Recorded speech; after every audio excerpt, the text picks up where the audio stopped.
At my age, celebrating a birthday? It's just too much. Should I put a candle on the cake for every year? With that many, I'm not sure I could blow them all out. The woman in front of me glared, her face turning bright red. I wished she could understand my frustration.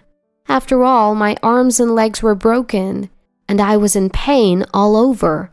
Yet, she just wouldn't let it go. But this ridiculous relationship will finally end. I hope she goes to hell. My name is Harper. I'm a 31-year-old office worker. After graduating from college, I got a job at a local company and met my husband, Henry, through a colleague. At first, he was just a quiet guy at the bar during our office parties. But after getting his contact from a colleague, he started reaching out, and we began going out for drinks and hanging out. One day, after a few such outings, a blushing Henry confessed his feelings for me. I felt the same way, so I happily accepted. After dating for a few years, he proposed. My family is very close, and I want to build a warm home with Harper. He told me that. Little did I know, years later, I'd face such a nightmare. Starting next year, I'll be transferred. It's back to my hometown. I heard this from my husband a year after our marriage. I thought, so the time has finally come. His company transfers him every few years. We currently live in my hometown, but not his. His family home is quite far, over an hour by plane. I knew about the transfers when we got married, so I was mentally prepared. I never thought of divorcing or living separately because of this. I've only ever left my hometown for trips or work training, so leaving was a bit scary. But knowing he'd be with me was comforting. My mom and the others are excited to see us more often. Hearing that made me a bit uneasy, and there was a reason. My husband has an older brother-in-law who got married to his high school classmate, sister-in-law, due to a shotgun wedding when he was 19. Brother-in-law, who had just started working, lived with his in-laws due to financial constraints. Their son, born around that time, is now in middle school. I sometimes wonder why they don't move out and live on their own, but it seems the reason is mother-in-law and sister-in-law. They are as close as a real mother and daughter. Before the transfer, we visited his family a few times a year, but after marrying, I couldn't just be a guest. I tried to help in the kitchen, but they'd say, "Oh, Harper, just relax, we've got this." "Yeah, Harper, leave this to us." "But, the hallway's a bit dirty. Could you clean it?" They'd chat away happily after pushing me out. I didn't feel completely left out, but I did feel alienated. When I left the room, I could hear their laughter. Were they talking behind my back? Well, there's a difference between a daughter-in-law of several years and one of few months. I hoped we'd get along someday, but every visit to my in-laws made me feel isolated. Seeing me with nothing to do, my husband would call out, "Come here, Harper, let's drink together." Mother-in-law and sister-in-law looked at me as if I was slacking off. Yet, when they spoke, it was with a fake smile. "We're fine over here." What do they want from me? So every time I visited my in-laws, I felt mentally drained. Father-in-law and brother-in-law were kind, and brother-in-law's son, Kenta, though a bit distant, probably due to his teenage years, would respond if spoken to. "You two seem close, but Harper's here too. Include her in the conversation." Father-in-law would often say that, perhaps out of concern. On such occasions, they'd invite me with a smile. "We were just about to call you, Harper." But once I joined, mother-in-law and sister-in-law would burst into laughter over some private joke. Did something happen? Even when I tried to join in, I'd get a dismissive, "Oh, something like that," from both. It feels so familiar. Oh, I remember. In school, after a fight with a friend, she spread rumors about me and all the girls in class ignored me. Yet, in front of the teacher, they acted like best friends. The feeling at my in-laws was eerily similar. But I'm an adult now, in my late 20s to early 30s, acting childish at this age. From then on, I stopped trying to get close. My husband noticed the tension between me, mother-in-law, and sister-in-law. "You don't have to force yourself. My mom and sister-in-law are acting childish," he'd say, always on my side. He once confronted them about their attitude towards me, but it didn't change. I asked him not to bring it up anymore, not wanting to make things worse. After my husband's transfer, I left my long-time job. With no kids, I didn't plan to be a homemaker. I started job hunting immediately after moving, and was fortunate to find a full-time position close to home. Starting at a new company was nerve-wracking, but my colleagues and boss were kind and welcoming. After the cold treatment from mother-in-law and sister-in-law, this warmth was comforting. However, a new issue arose. Frequent messages from sister-in-law. "Harper, you haven't visited in a while. Are you busy? As your senior in marriage, I think visiting is a form of respect, don't you think?" There was so much written about it. At first, I was happy to hear from sister-in-law and replied promptly. She'd always respond within minutes. But with work, I couldn't always check my phone. Despite not replying, sister-in-law kept messaging. One lunch break, I found 10 messages from her. It was a bit unsettling. Is she that free? Eventually, my delayed responses upset her. "Are my messages bothering you? I get it. Fine then." After that, the messages stopped. When I talked to my husband, he said, "This is pretty insane. My brother mentioned it too. It seems sister-in-law has a really short temper." One moment she'd send me an angry message, and the next she'd apologize. Then she'd get angry again. I thought, she must be so busy. Perhaps because of her temperament, I heard that the brother-in-law couple often argue. Even when sister-in-law is clearly in the wrong, mother-in-law intervenes, making things worse. Weren't they a close-knit family? When I asked my husband, he said that ever since sister-in-law got married, the atmosphere at home started to change. Mother-in-law always wanted a daughter and adores sister-in-law. I thought, I'm a woman too, right? But I had no desire to get close to such people. I just wanted them to do their own thing. But then, out of the blue, I got a call from an unexpected person. It was mother-in-law. I was a bit taken aback, but I took a deep breath and answered. "Hello, Harper," mother-in-law with a slightly cheerful voice said.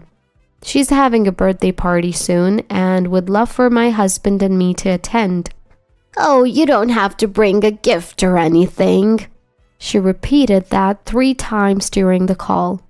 So she's basically saying, "Come celebrate my birthday and bring a gift." I've never been invited by the birthday person themselves before. Typical of her, I thought. "I'll have to check with Henry when he gets home," I replied. Mother-in-law said, "If it's really not possible for both of you, just you will do. And don't worry about the gift." With that, she hung up. I have work too, but it seems she's already decided I'm attending. Usually she'd want both of us there, but she must really want a gift this time.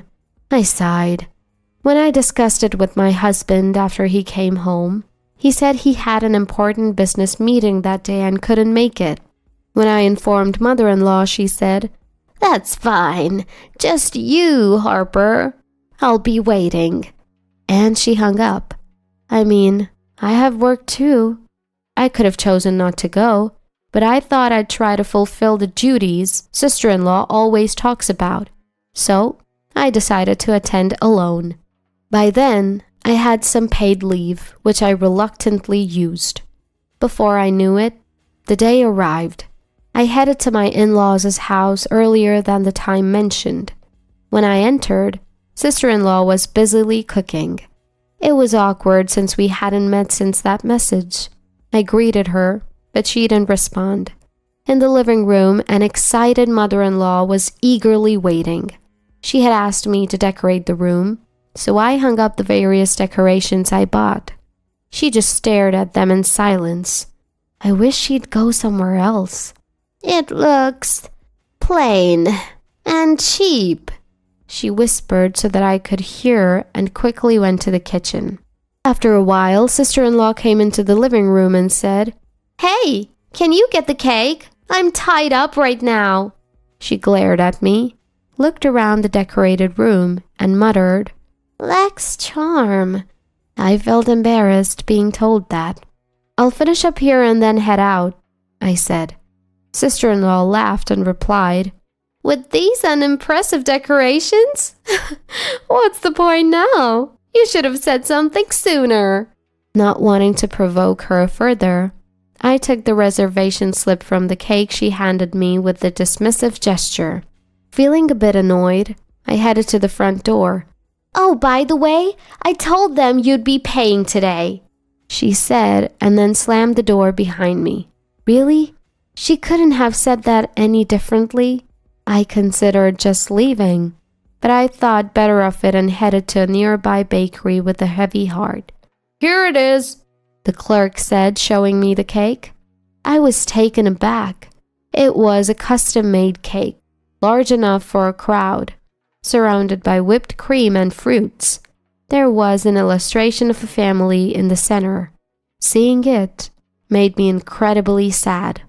It was based on a family photo taken during my first visit to my in-laws. But I wasn't in the cake's illustration. Sister-in-law probably requested to exclude me. The clerk, noticing my reaction, seemed uncomfortable. The bill was $80, which shocked me further. If I had known the cake was this big, I would have driven. As I was walking back, I noticed a car swerving dangerously. Before I knew it, the car jumped the curb and headed straight for me. The pain hit me instantly. "Someone's been hit! Call an ambulance!" I heard a kind voice before blacking out. When I came to, I was in a hospital bed. A doctor explained my injuries, a broken right arm and leg. Thankfully, my head was fine. The driver had fallen asleep at the wheel. "Do you have someone we can contact?" I gave them my husband's contact as well as mother-in-law and sister-in-law's, thinking they might be worried. I noticed the slightly crushed cake box next to me. I must have thrown it when I saw the car coming. I was dozing off when my phone kept ringing. Answering it, I heard, "Where are you? It's my birthday. I heard you had a minor accident, but you're okay, right? Hurry back and help with the preparations." She hung up without waiting for a reply. My broken arm and leg told a different story. I'm done with this family. They better brace themselves. I pleaded with the doctor to let me leave, promising to return soon, and headed to my in-laws. With a strong ally by my side, I wasn't afraid. When I arrived, the two of them were waiting outside, probably eager to make a snide remark. As I transferred from the car to a borrowed wheelchair, mother-in-law stammered, "Wait, did you break bones? What happened?" Seeing my injuries, she seemed genuinely shaken. My right arm and leg were casted, and I had numerous scrapes and bruises. It was clear to anyone that my injuries weren't minor. I came because mother-in-law insisted. "Here's your birthday cake. And good news, Henry came to support me." Henry pushes my wheelchair. After finishing a business call, he had rushed over when he heard the voicemail from the hospital while I was napping. He was by my side when the call from my mother-in-law came in, shaking with anger as he listened to the conversation with me. He told me we didn't have to go, but I pleaded, and he humbly spoke with the doctor for me. "Are you out of your mind? Look at Harper! How is this a minor injury? Tell me!" It was the first time I had seen him so furious. My mother-in-law responded, "No, you've got it wrong. I don't like answering calls from unknown numbers. The only reason I picked up the hospital's call was..." She glanced sideways at my sister-in-law. It seemed she hadn't expected my condition to be this severe, and she hadn't anticipated my husband's arrival either, as she was at a loss for words. Then, "What's all this commotion about?" came a voice. With that, my father-in-law and others emerged from the house. "What? Harper, you're seriously injured. I heard it was just a scratch from a fall." All eyes turned to my sister-in-law. "Well, anyone can mishear things." She tried to defend herself, but such a transparent lie, nobody would believe it. My brother-in-law said to her, "What were you thinking? Apologize to Harper." "Why should I apologize? I didn't hit her with my car," she retorted. What a way to dig her own grave. The story about a scratch from a fall was a lie she made up. Let's just move on. "Oh, want to see the cake? It's amazing," I said, and with my husband's help I took the cake out of its box. Whether it landed just right or was secured really well, it was nothing short of a miracle. I was badly hurt, but the cake was nearly unscathed. Seeing the cake, my father-in-law and the others grew even angrier. "Hey, why isn't Harper in this photo?" Faced with this question, my sister-in-law, who had ordered the cake, desperately said, "Oh my, it must be the bakery's mistake. I'll call and complain." She tried to escape the awkward situation, but I stopped her. "Wait a moment. Look at this." I signaled to my husband. In my phone's photo gallery was a picture given to me by a cake shop employee. It was probably the final design of the cake, and there was a big note saying, "At the customer's request, cut out this person." My sister-in-law hadn't noticed, but the cake shop employee told me. "Actually, I went to middle school with her. She used to ostracize me. She's still doing such childish things." She had given me the photo, saying I could use it if I wanted. "Sister-in-law, you're still doing your foolish things even as an adult." Everyone glared at her, except for my mother-in-law.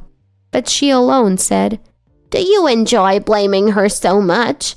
She said it was a mistake. You're so unpleasant." She glared at me. Everyone wondered what she was talking about. Moreover, she had opened the present I brought while I was away and mocked the scarf inside, saying it was an unattractive color. That's too bad. We put so much thought into it, right, Henry? At my words, my mother-in-law looked puzzled. That's because the scarf was a gift. My husband had spent an hour choosing at a department store since he couldn't attend today. My mom and I both love yellow. We used to say we were alike because of it when I was a kid.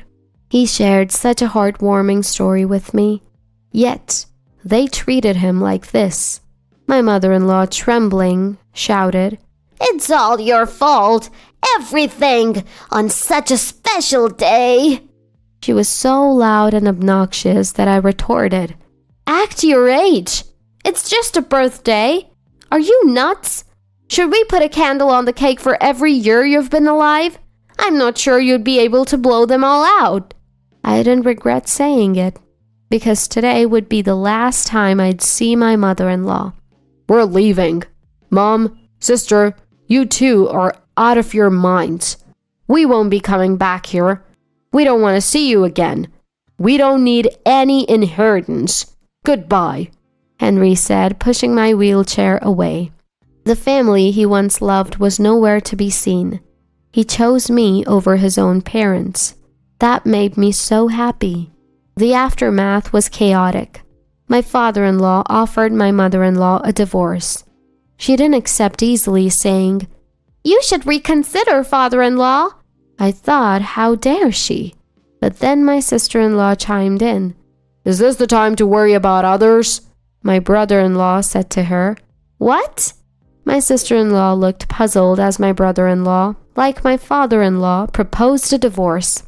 Apparently, my mother-in-law and my sister-in-law had been out partying from morning till night lately. My retired father-in-law took care of most of the household chores. He had been patient, thinking she had supported him for many years, but he was fed up with her attitude towards me and the fact that they had been neglecting their grandson Kenta. Moreover, right after Kenta was born, my sister-in-law claimed she had postpartum depression and went back to her parents' house. It turned out she was lying and just wanted to party.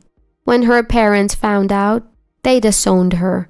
She had no place to go, so she clung to my mother-in-law. She also lied to my mother-in-law, saying I had bad-mouthed her. Mother-in-law, who easily believed that, is also mother-in-law. I was dumbfounded when I heard this. I hope those two malicious women live happily ever after. I don't need such a family. In the end, they couldn't come to an agreement. I'll give you the house. Do whatever you want. And my father-in-law said. They agreed to divorce when they realized they'd get the house, but my ex-sister-in-law said, "Make sure you pay child support."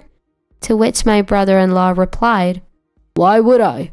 I'm not giving you custody.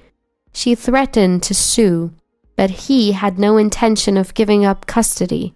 And Kenta said, I'd obviously go with Dad. She was counting on the child support, but the divorce papers were already filled and the divorce was finalized. You can't live on a house alone. I hope she struggles. A few months later, I was still working. We have an interview today. Please join me. At my company, an employee always attends interviews to provide feedback. Excuse me? I couldn't hide my shock when I saw the nervous person who walked in for the interview. She was wearing a wrinkled suit and dirty pumps, clearly not dressed appropriately for an interview. To my surprise, it was my former sister-in-law. I almost laughed out loud. She must have been attending countless interviews and had forgotten that I worked here.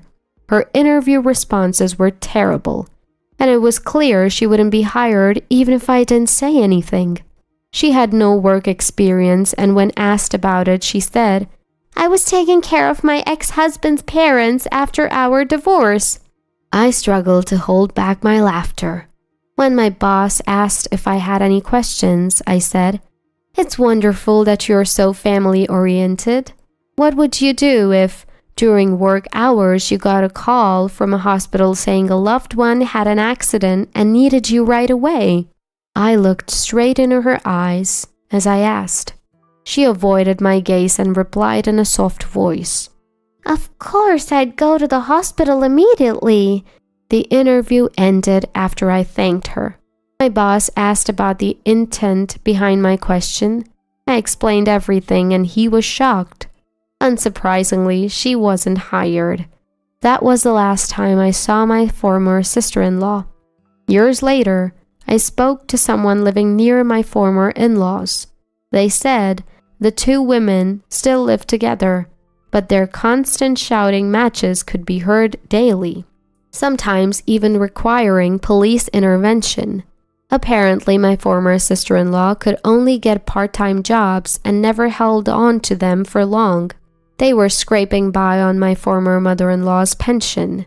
She chose her daughter over her son and husband of many years. I wonder if she ever regretted that decision. It's none of my business now. I still keep in touch with my father-in-law and the rest. We recently went on an overnight trip together. My brother-in-law's son, Kenta, is starting college in the spring. He's grown up so much, and it makes me realize how fast time flies. The only ones stuck in time are those two women. As I pondered this, my mobile phone rang on my way home from work. "Mom, come home soon." It was a call from my beloved daughter, whom my husband Henry and I were blessed with after everything. I couldn't help but smile. "I'll be home soon." I replied and hurried home to my loving family.